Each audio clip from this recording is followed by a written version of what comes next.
gente! Tô aqui hoje bem rapidinho, consegui arrumar uma brechinha entre meus horários hoje pra gravar pra vocês o vídeo do meu retorno no médico. Eu postei no Instagram e lá no meu Facebook do canal que eu havia ido no médico sexta-feira e que eu tinha novidades pra contar pra vocês. E como eu sou ansiosa e vocês então nem se fala, eu resolvi gravar bem rapidinho aqui pra vocês pra contar como que foi e qual que é a grande novidade que eu falei.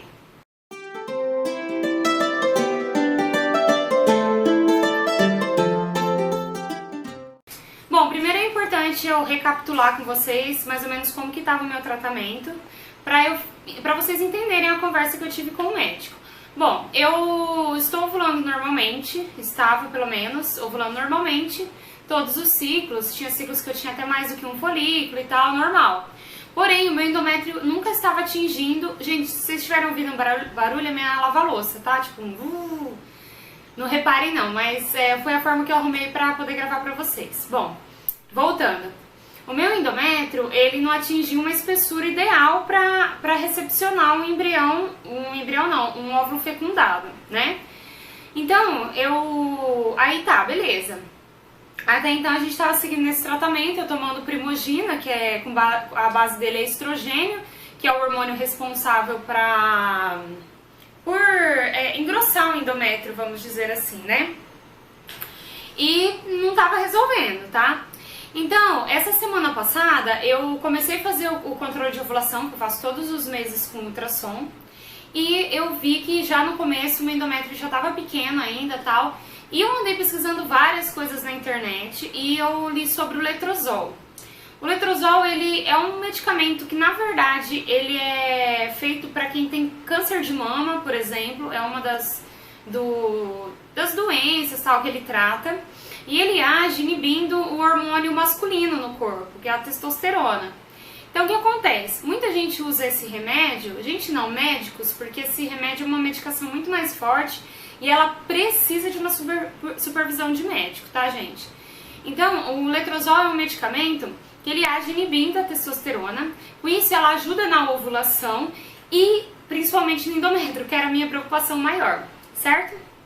Bom, aí eu falei porque eu falo com o meu médico pelo WhatsApp, né, tipo, aí eu mandei uma mensagem pra ele, eu falei que eu tinha consulta na sexta-feira, mas que eu tinha lido o que ele achava, daí ele escreveu assim, tenha paciência, sexta-feira a gente conversa, a louca ansiosa, né. Beleza, cheguei lá e falei pra ele me explicou isso, porque eu tinha lido o letrozol na questão assim, de fertilidade mesmo, sabe? Qual que eram os benefícios dele e tal, qual que eram os cuidados que tinham que ser tomados, etc. Então aí ele me explicou isso que eu expliquei pra vocês no começo, pra que ele é feito, como que ele age e tal. Aí o que aconteceu nesse meio tempo, gente, antes de eu chegar na consulta? Eu fiz mais um controle de ovulação e eu tava no 14º dia do ciclo. Bom, eu nunca ovulei no 14º dia do ciclo mesmo, mas eu já ovulei no 16º, no 18º, 20º. Só que quando eu fui fazer o controle nesse 14º dia do ciclo, eu tinha 2 folículos de 8 milímetros, ou seja, muito pequeno. Assim, tudo indicava que eu não iria ovular, né, tão cedo. Então, o meu médico falou, não, vamos continuar acompanhando, continua tomando os medicamentos do ciclo normal, que é tudo que eu tomo, e vamos ver o que dá. Eu vou ter um controle de ovulação hoje, aí eu já vou ver o que aconteceu, se eu ovulei ou não. Mas o que acontece, gente? O meu ovário já tá cheio de cisto de novo, né, que eu constatei, todo ultrassom constato que cada vez tem mais cisto. Porque o que acontece com a pessoa que tem ovário policístico? Ela tem... quanto mais tempo ela fica sem tomar anticoncepcional, menos inibe o crescimento desses cistos, entendeu? Então, o que tem acontecido? Eu já tô desde o meio do ano passado sem tomar anticoncepcional. A tendência é ir piorando meu ovário policístico, mesmo eu tomando metformina, por exemplo, né? Talvez se eu não tivesse tomando metformina já tava pior. Então, eu falei pra ele, ó, doutor, da outra vez aconteceu dessa forma. Eu não ovulei um ciclo e depois não ovulei mais, vocês lembram? Quando eu ia lá naquele médico antigo e tal. Beleza. Então, ele já percebeu, assim, que eu tava tendo uma preocupação da minha parte e realmente ele começou a se preocupar. Ele pensou assim, na questão assim, o que ele falou pra mim, o que ele fala toda consulta? Que o meu caso, ele não precisa ter pressa nem desespero, porque eu tenho 28 anos, eu acabei de completar 28 anos. Ele falou, se você tivesse 35 anos, a gente ia partir pra outras coisas. Só que eu acredito também que quando a gente não pode ficar dando murro em ponta de faca. Quando uma coisa não tá dando certo, a gente tem que mudar a estratégia. E ele concorda com isso. Bom, então qual foi mais ou menos o sentido da conversa? Eu perguntei pra ele claramente, como eu já tinha perguntado uma outra consulta, qual que era a indicação pra mim pra fazer uma fertilização in vitro, por exemplo. Que digamos que pra mim seria a coisa mais extrema pra eu conseguir engravidar. Várias pessoas vêm me perguntar sobre isso. Ah, Nath, por que você não faz uma fertilização, tal, sugerem algumas coisas e tal. Gente, até então eu não acho, ainda eu continuo não achando que fertilização in vitro seria a maior indicação pra mim. Por quê? Porque eu já engravidei 3 vezes, então assim, eu não tenho problema pra engravidar, eu tenho problema pra segurar o bebê. Porém, agora eu tô tendo um problema pra engravidar, mas eu não acho que seja o caso pra fertilização in vitro. E foi o que o meu médico falou, ele falou assim, olha, essa é a última das hipóteses. Eu acho que a gente poderia pensar isso no final desse ano ou ano que vem, assim, se você estiver muito desesperada. Aí eu falei assim, então qual que seriam os passos, assim, até que... Como seria a elevação de níveis conforme eu não conseguisse engravidar?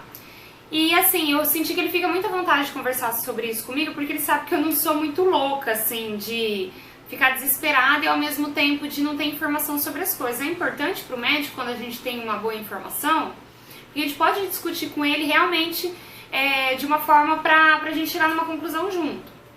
Bom, daí ele disse pra mim o seguinte, se eu fosse mais velha, ele já ia fazer agora uma videolaparoscopia em mim. Pra quem não sabe, a videolaparoscopia é uma cirurgia por vídeo, né? Ela não é aberta, normalmente se faz uns 3 furos na região do abdômen da mulher, que com tipo uma cânula, assim, digamos uma câmera compridinha, assim, ele vai, tipo assim, tirando os focos os cistos do ovário policístico, no meu caso. Se faz muito videolaparoscopia para quem tem endometriose também. E o que é o bom da videolaparoscopia? Ela é vamos dizer, uma cirurgia diagnóstica. Às vezes pode ser assim que eu não tenho diagnóstico de endometriose e quando ele vai fazer a vídeo, ele olha lá, ele vê que eu tenho endometriose, então ele já tira. Então é uma coisa assim, bem bacana, assim, sabe? Mas ele falou assim que ele ainda acha que a gente não precisa partir para isso primeiro. Então qual vai ser o próximo passo, que é o que interessa? Bom, primeiramente, ele já havia falado pra mim sobre um médico amigo dele, que tá pra abrir uma clínica aqui na minha cidade, que ele vai ter ultrassom lá, né? E ele é um médico de fertilidade. Tá, o que isso agrega? Bom, pra quem não sabe, eu vou nesse médico que é maravilhoso, que eu tô adorando ele, mas ele não faz ultrassom lá, pelos motivos dele. Eu faço ultrassom em outro lugar, e por mais que o lugar que eu faço ultrassom, o médico do ultrassom seja um dos melhores, se não for o melhor aqui de Maringá, digamos que ele não tem uma comunicação direta com o Carlos, né, que é o meu médico. Então esse amigo dele abrindo a clínica, eu iria fazer o acompanhamento por lá. E o que ele disse pra mim, ele falou assim, na verdade a gente não tá fazendo um acompanhamento do seu ciclo, a gente tá fazendo um acompanhamento do seu período fértil. Porque eu vou lá, faço 3, 4, no máximo 5 ultrassons, eu não tô acompanhando o mês inteiro. Então, o que ele tá pensando? Em a gente partir pra uma indução. Digamos que eu já tinha perguntado disso pra ele falou que a gente gasta uma graninha, então não é muito barato fazer, mas que a gente poderia conversar mais pra frente. Como então os medicamentos mais simples, vamos dizer, não estão fazendo efeito no momento, então sim eu poderia partir para drogas mais pesadas, como se diz, né? Que daí entraria o letrozol também.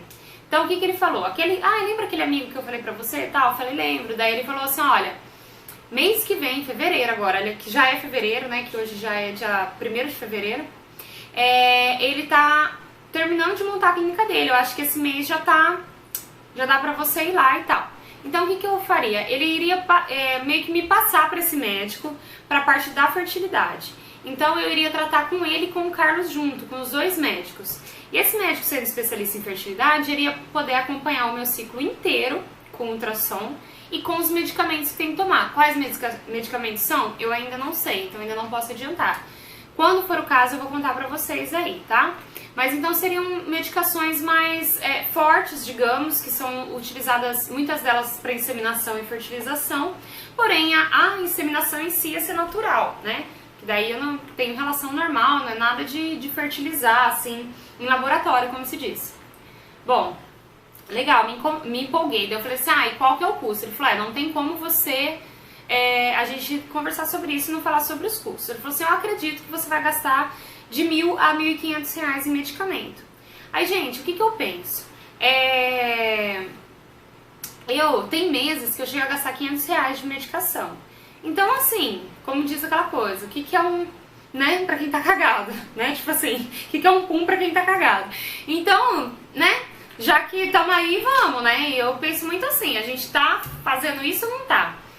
Então eu falei, não, beleza, isso daí não que seja um dinheiro que esteja sobrando pra mim, que vai ser fácil, mas a gente faz um sacrifício, né? Ainda mais que agora a gente comprou apartamento e tal, a gente tá bem apertado. Eu falei pra ele sobre a fertilização, falei pra ele que até o ano passado, até cheguei a cogitar com ele, perguntar, e o ano passado eu poderia fazer. Esse ano eu não posso mais que eu comprei um apartamento, e ele voltou a dizer que não é, essa é a última instância pra ele, porque ele pensa assim, primeiro nós vamos sentar em indução, né, que é isso que ele vai fazer comigo provavelmente no próximo ciclo, e depois eu entro mais nesses detalhes. Se de tudo a indução não resolver, nós vamos entrar com a videolaparoscopia, que ele acha importante que até o meio do ano eu faça, se for o caso não engravidar. E eu também tenho muita vontade de fazer, gente, eu não tenho medo de cirurgia, sou bem descolada pra isso, tranquila, e eu acho que acaba sendo uma solução, porque o ovário policístico, dependendo da pessoa, ele chega num nível que não adianta a medicação, você vê, eu tô há 6 meses sem tomar anticoncepcional só, nem é tanto tempo, e já tá tudo lascado, entende? Então, digamos assim, que é meio sério, eu acho. Ou a tendência tá piorando, não sei, enfim. Então, seria para videolaparoscopia. Perguntei de custos também. Como eu tenho plano de saúde, vai sair bem mais em conta pra mim, porque o que eu vou pagar à parte vai ser um equipamento, que eles não operam sem aquele equipamento, que eu acho importante. Eu conheço o equipamento, eu já li sobre isso e eu realmente acho que a cirurgia feita com esse equipamento, ela é muito melhor, ela digamos assim, ela tem um aproveitamento melhor. E ele só trabalha com um instrumentador, né, que é uma pessoa que faz a separação dos instrumentos e tal, que é da clínica dele, então eu tenho que pagar essa pessoa à parte. Eu super concordo, né? Isso sairia por volta de R$1.500, também ninguém vai morrer, né? Então seria assim, gente.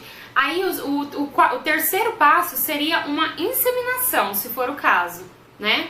Que daí não chega a ser uma fertilização, e sim uma inseminação. Por último, uma fertilização, mas tudo isso ele pensando em bastante longo prazo, que seria mais certo a gente fazer agora é a indução, que eu estou disposta a fazer, e até o meio do ano fazer a videolaparoscopia. Depois a gente vê o que a gente faz. Porque ele ainda acha que depois que eu fizer a videolaparoscopia, se for o caso, eu ainda posso tentar uma indução. Por quê? Porque, digamos, eu vou estar limpinha, né? Então vai ser bem mais fácil de engravidar. Legal. Então, como que vai funcionar agora a rotina e os próximos passos? A princípio, eu ainda estou naquele ciclo que eu não tava com folículos, eu não sei, tava com folículos pequenos, ainda não sei se eu vou ovular, mas ele falou, ó, não abandona esse ciclo, vamos fazer tudo normalmente, porque você tem chance de engravidar sempre.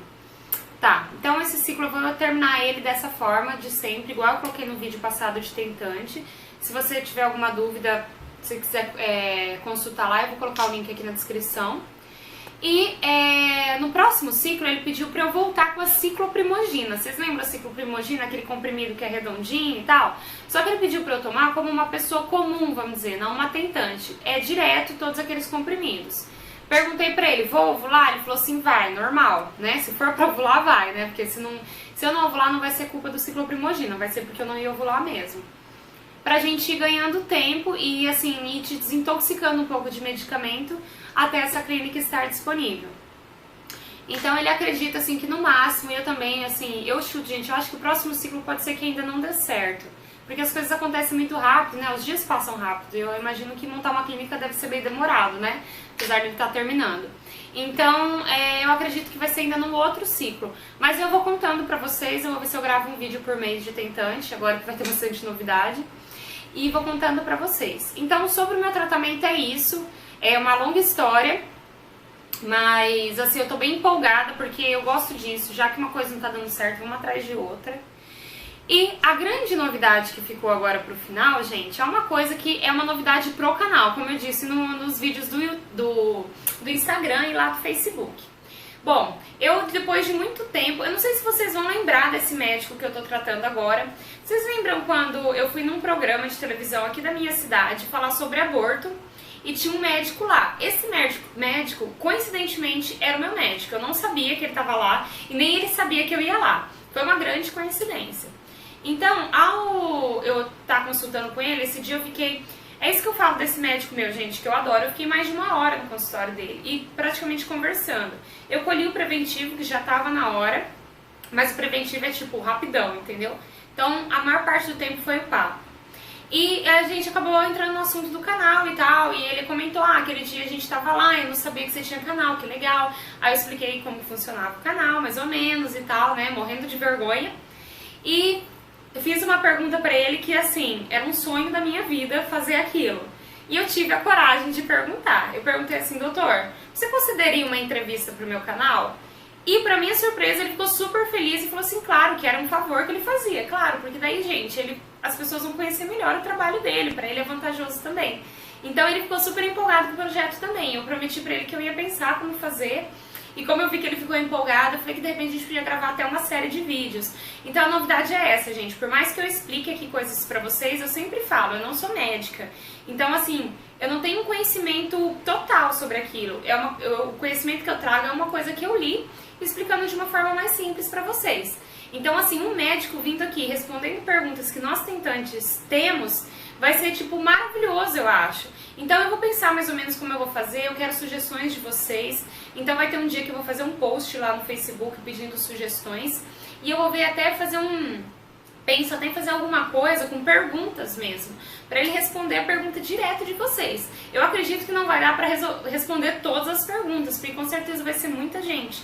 Mas vão ter muitas perguntas parecidas e a gente vai escolher os principais e ele vai respondendo pra gente. Eu tô bem ansiosa, tô nervosa, porque uma coisa é eu sentar aqui e gravar pra vocês, né? Outra coisa é eu entrevistar um médico, né? Mas eu espero que dê tudo certo e eu espero que vocês tenham gostado da ideia, que vai ser uma coisa que vai agregar muito pro nosso canal. E é isso, gente. Então a grande novidade é essa. Então, continue acompanhando o meu canal, logo eu posto mais novidades. Obrigada, gente, sempre por me assistir, por me dar o maior apoio, tipo... O apoio emocional, a maior parte que eu tenho vem de vocês mesmo. Obrigada pelos testemunhos que vocês sempre postam. E é isso, amigas tentantes, não vamos esquecer do nosso lema. A vontade de Deus é boa, perfeita e agradável. Beijão, até a próxima!